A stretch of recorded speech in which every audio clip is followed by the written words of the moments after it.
hypertension des Africains et l'hibiscus. Aujourd'hui, je vais te proposer de découvrir les bienfaits de l'hibiscus pour ta santé, notamment ton hypertension. Si tu es une personne hypertendue et que tu cherches une plante qui puisse t'aider, voici l'hypertension. L'hypertension, voici l'hibiscus, ou on appelle souvent bissap. Alors, attention, information capitale.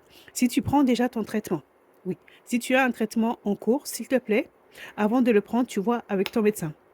Ou autrement, tu le prends à distance de tes traitements. Si ton traitement, par exemple, tu le prends le matin, tu vas prendre ton infusion d'hibiscus, par exemple, en fin de journée. Vraiment important.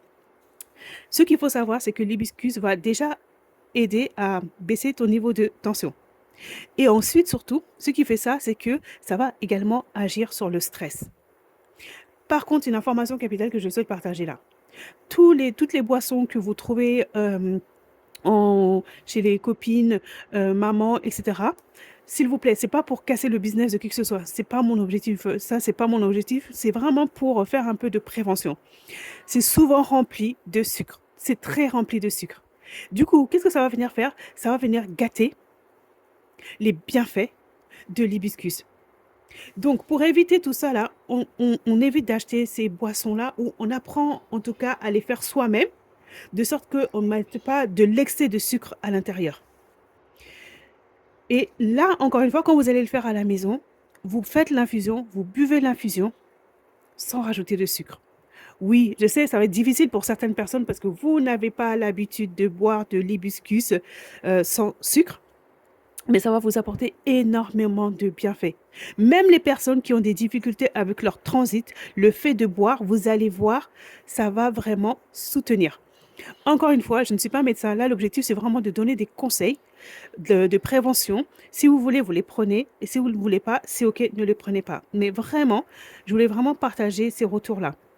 L'hibiscus, à prendre à distance de vos traitements ou voir avec votre médecin et à faire juste infuser. Là, j'ai juste pris quelques petites pincées. Voilà, j'en ai pris 3, je crois, je ne me souviens plus exactement. On met dedans, on rince, hein, bien sûr. On rince, on met dedans. Et après, ça y est, c'est fini. On laisse infuser. Et ça va prendre une couleur, en fait, bien rouge foncé. Voilà. Après, si vous voulez, vous pouvez mettre des feuilles de menthe, vous pouvez mettre du gingembre, vous pouvez jouer avec les épices cannelle, etc. Mais vraiment, et vous verrez la différence, en fait, sur vous, quoi, en fait.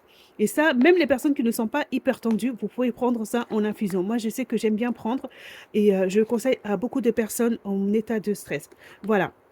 En attendant, prenez soin de vous et bon hibiscus. Et pour les personnes qui souhaitent, j'ai créé un e-book. Oui, oui, j'ai créé un e-book. Je crois que c'était en 2019 ou en 2020, avec tout plein de recettes pour préparer toi-même ton hibiscus à la maison. Voilà. Je mets le lien en... Je mets le lien. Et pour les personnes qui veulent tout simplement acheter l'hibiscus et qui ne savent pas où acheter, je vais mettre la capture également où trouver, tout simplement. Voilà, prenez soin de vous.